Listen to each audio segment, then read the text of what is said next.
Warning! Tube amplifiers have lethal voltages inside them. Please do not attempt to build, test, or repair these without understanding and following all safety protocols. Okay, we're here to wrap up the Spud 2.0 build here. And good news, little spoiler, this thing turned out awesome. But before I tell you too much, we're going to hook it up to our test gear, our Analog Discovery 2 with the Audio Analyzer Suite software. Put a link to that below. If you're building a lot of amps or testing gear and stuff, this little setup's awesome. Also going to hook it up to my oscilloscope and my ancient little signal generator here and put this thing through its paces. We're going to try out a couple of different tunings on it, and at the end of the video you'll get to see the final schematic and what made this thing sing. So let's get busy. So let me show you how I wire up the input jacks and the volume control. And this is kind of a delicate pain in the you-know-what thing. And that's why I do these off camera, and I'm just going to show you how I wire these up. So we're using a 2-conductor with a shield wire. On this end, we have the ground connected to the body of the RCA jack. The center is connected to the red wire. The shield is not connected on this end of the wiring. Same thing here. Center is red. The white is connected to the body of it. And I'm using these type of jacks where you solder the wire directly under the body. And I like these because I think they get a lot better connection than the ones that are, the cheaper ones that have that little lug that goes over this and it gets clamped into the body. I don't think those make as good a connection. So then up here at the volume control, the signal gets connected to this end of the potentiometer. The ground goes to the other end of the potentiometer. The wires that are going to the amplifier, this is the ground that's going to get connected up to the star ground point inside the amplifier. And then this is the signal wire going to the grid of the input tube that's connected to the wiper of the potentiometer. The same thing on this end. We have the positive connected on one end of the potentiometer. The ground's on this other end. So the ground of the RCA jack is just connected through into the ground going to the amplifier, and it's tied to this terminal here on the volume pot. And then the center is the wiper. This is positive wire that goes to the grid of the input tube. And the shields are connected together right here. So I just twist these shields up, put some heat shrink tubing over them, solder them together here in the center, and then put a little black liquid electrical tape over the solder connection. So then, this is the end of the shielded wire that's connecting to the amplifier. We pull the shield up and tie it together to the ground. So this shielded wiring is grounded on the amplifier end of the wire only. And then this is the positive wire that goes to the grid of the input tube. And that way, any noise that gets picked up in the shielding gets brought and drained to the ground inside the amplifier. And that's the volume control wiring. So let me get this stuff installed and we'll show you what all this looks like. Okay, let's go over the last little bit of the wiring here. Here is the volume control that I showed you how I wired it up. Got our RCA jacks over here, the right and left. And then red's for right. That's an easy way to remember that. Comes over here to the right tube. This is the grid of the input triode. And this is hooked to our star ground point, which is the shield and the negative. Same over here. Shield and negative. Positive to the grid going to this triode. And then finally we have our coupling caps. We're using some Mundorf 0.15 UF 450 volt aluminum wool coupling caps. It's going from the plate of the input triode to the grid of the output pentode. Same over here for the plate of the input triode to the grid of the output pentode. And that winds up our wiring. Then the last little piece here, over here we have our XY safety cap going across the power switch. And what this cap does, and I'll put a link in the description, is it protects the amp from making a pop when you turn the power off if you have the volume turned up a little bit. And so, again, put a link in the description with this little guy, and you just solder it across the switch terminals. And we're all done. So we're ready to go test this thing out and see what it does. Okay, so we got the amplifier all nice and warmed up. We got it on the oscilloscope with the signal generator on the input. And if you haven't seen my oscilloscope testing before, I'll go over this real quick. This upper trace is the sine wave going into the amplifier from the signal generator. And I normally test stuff starting at 1K with a 3 volt peak-to-peak input signal. And I know that's less than the 2 RMS that a lot of DACs and stuff put out. But I feel like that if amplifier can get to full volume with a 3 volt peak-to-peak signal, that's kind of a nice place to be. It's not overly sensitive, so I wouldn't want to see the amp start clipping at like half volume with this kind of signal. But it also allows the amp to get to full volume with maybe a little bit weaker input signal than your regular modern source might be. So, having said that, let's turn up the volume control and see what the sine wave looks like. And we are amplifying. Okay, and so you know, this is on 1 volt per division, and this is on 2 volts per division. So right now, into an 8 ohm load, we're basically doubling what's going in. So we're getting 6 volts peak to peak out. And then what I like to do is overlay these two and then try to adjust the volume and see if they'll lay on top of each other. And as you can see, it basically just disappears behind the other waveform. So at least this is about half volume, we are exactly reproducing what's being brought into the amp as far as the sine wave. So the next thing we want to do is see what kind of power this thing is going to make before we start seeing clipping, and if the clipping is symmetrical. So we start turning it up. The sine wave still looks good there. Let's see what kind of voltage peak to peak we have going out. This is 2, 4, 6, 8, 10. That still looks good. Let's see if we can get to 12. Yep, that still looks good. So that's 2, 4, 6, 8, 10, 12, which is a little over 2 watts. And let's see if we can get to 14, which would be 3 watts. And, okay, starting to see some weirdness here. And I'm not sure what's going on there, but that's not good. That's clearly some pretty heavy distortion. I think that right there is about the most we're going to get out of this thing. And so we've got 2, 4, 6, 8, 10, 12, almost 14 volts peak to peak, which is right at 3 watts of output, which is pretty much was what I was expecting to get out of this thing.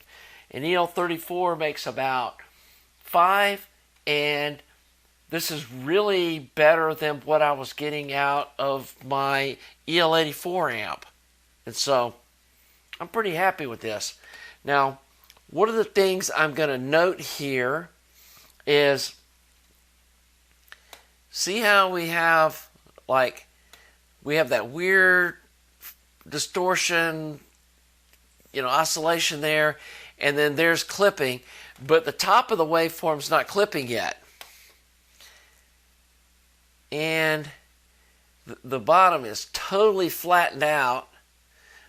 Let me go ahead and switch this to 5 volts per division. And we can see, like right there, the sine wave's still looking nice. The bottom starts flattening out, and the top's rounding over, but it's not clipping. And that's clipping with ringing after the clip. And there's clipping on the top. So we might be able to squeak another half a watt or so out of this thing by balancing the waveform as far as clipping top to bottom. And I'm suspecting what's causing this is we went a little over the bias voltage on the input triode. We were shooting for 2 volts and we ended up at 2.15, I think it was. And that may be what we're seeing here. And remember, I calculated up that we needed a 135 ohm resistor in addition to the LED. And I was like, well, I've got 160 ohm. I'm just going to put that in there. This might be a case where we need to put that 135 ohm resistor in there. And I think that would actually pull the plate voltage down to the 155 volts we were hoping to see and get the voltages more in line with our expectations. But right now, this is doing pretty good. I'm not upset with the way this is performing. So the next thing we're going to do is we're going to pop this over into square wave.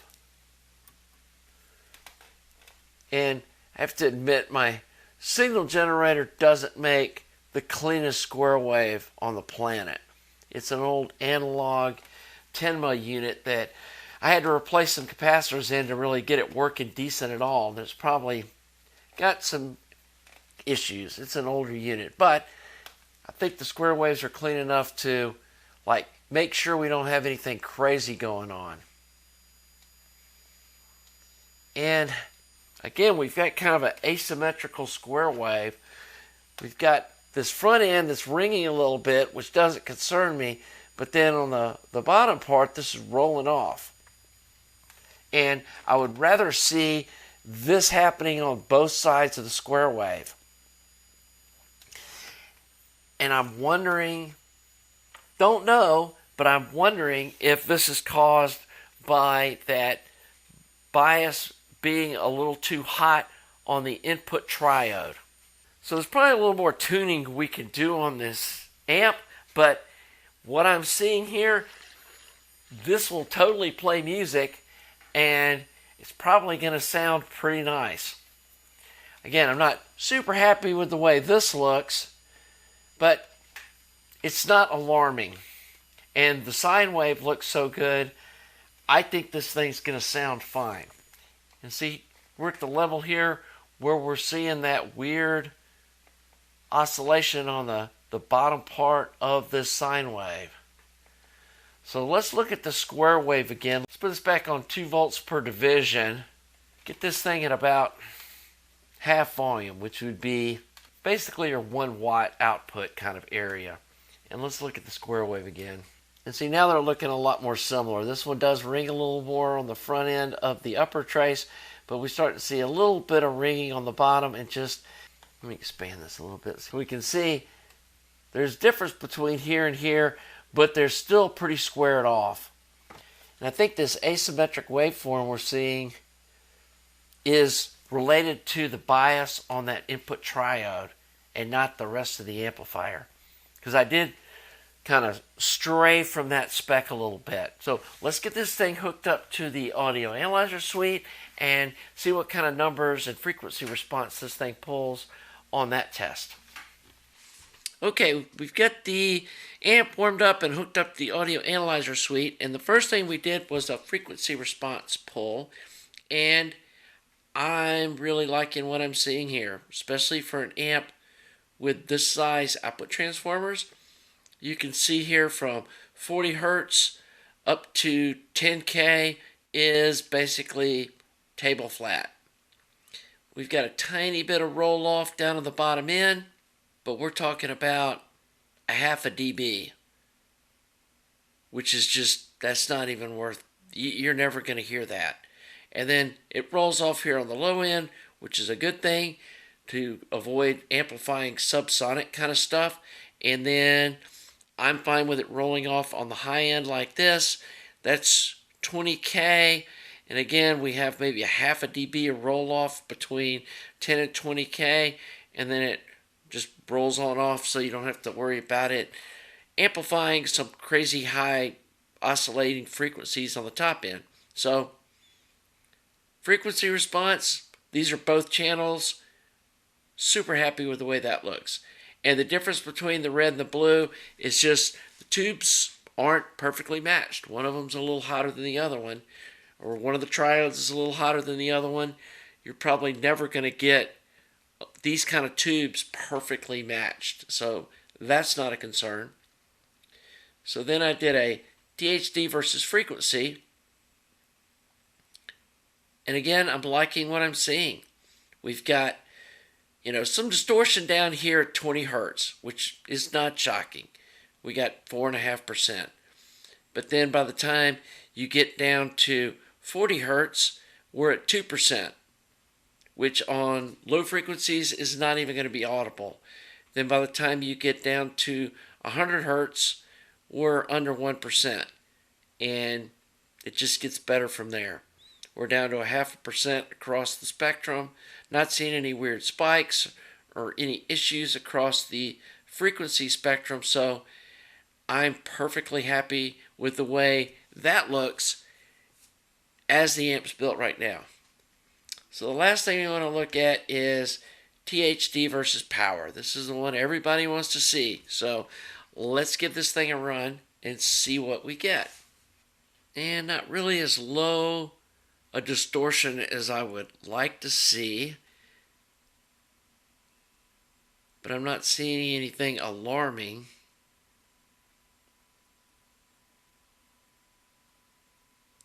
Let's see what kind of power this thing makes before the distortion goes off the chain. At 5% on one channel and 3.5% on the other, we're making 5 watts. Right here is kind of what I would say is the honest power of this amp, which is right at 3 watts. And we've got 2% distortion per channel there. And I think there's still some tuning that needs to be done. And I think this is all pointing back to that input triode. And if you look here, it's making 3 watts at a 0.5 volt RMS. So we can give up some input sensitivity on this amp. On the 6BM8, that was kind of an issue, that it didn't have a high enough input sensitivity, but I don't think that's going to be a problem with this amplifier. So I think we need to revisit how we're biasing the input triode and possibly even how we're getting that bias on the cathode. I'm thinking that maybe I shouldn't have second guessed what Kager drew up, and we need to go back to an unbypassed cathode resistor, which will introduce a little bit of negative feedback into the input circuit. It could potentially pull this distortion down, and we don't need the input sensitivity that an LED gives us. So that may be the route that I need to take with this thing. So I'm not disappointed. The power output's right where I wanted to see it. So I'm going to go back and pull out the LED, install a unbypassed cathode resistor on this input triode, and see what that does for us. I think that might be the direction we need to head. So anyway, before I do that, I am going to go plug this amp into my system and give it a listen and see what this thing sounds like. If it sounds good, obviously we can still do some more tweaking, but I just want to see what this thing sounds like and see if we're even on the right path. So let me go do that, and we may wrap up this segment here and do one more segment on final tuning of the amplifier. This was a hard video to edit. I wasn't sure how much to put in, and I've had probably another 20 minutes of testing this and testing that and showing you, trying different things that didn't work, and I decided just no reason to publish all of that. Let's get down to the brass tacks. This is the schematic that I think sounds the best. I ended up dropping the resistor in line with the LED down to a 100 ohm. That got us to our 2.0 volts.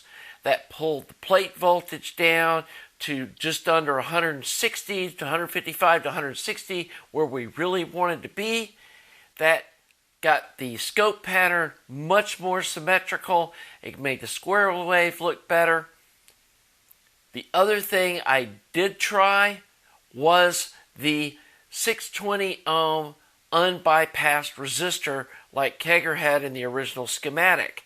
That also got us to the 2.0 volts and the 155 plate. Went upstairs, listened to the amp, didn't like it at all.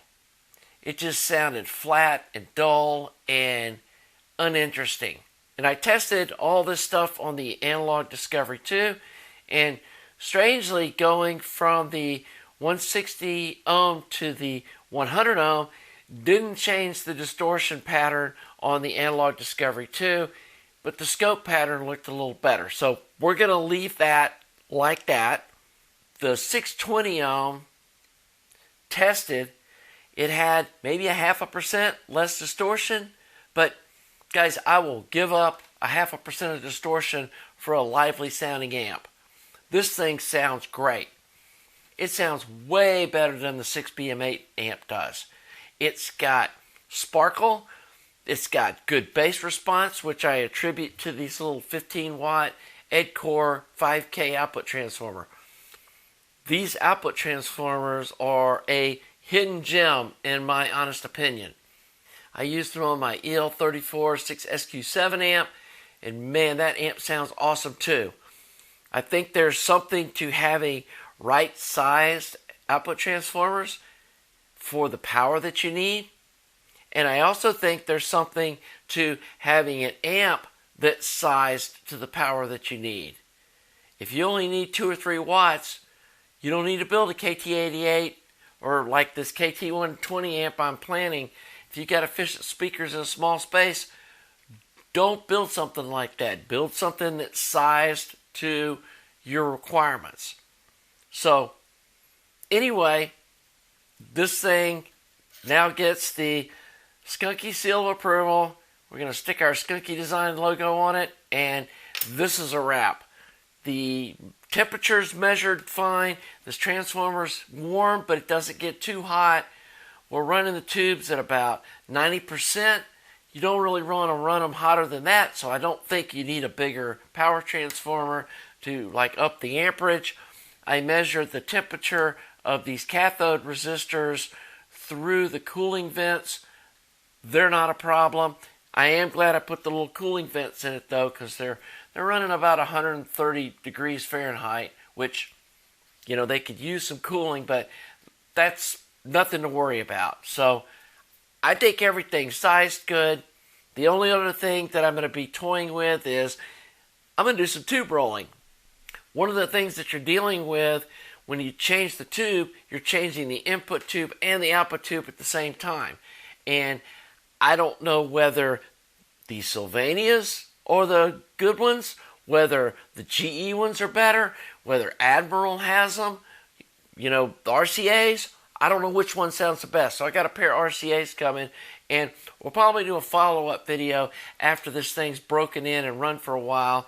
And I may even do a shootout with like the 6BM8 versus this amp versus the EL34, etc. and run them all through on the Analog Discovery 2 and show you what that does, and then give you my opinion on all of them. So, future videos, guys. Anyway, I'm going to wrap this up. Like I said, I had probably 20 minutes more content. I didn't see any point in dragging y'all through that, showing you the stuff that didn't really work. And while it may have worked on the measuring equipment, I still go by my ears.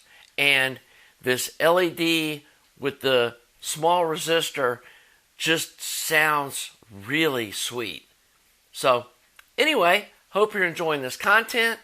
If you are, please subscribe to the channel. Please like the video.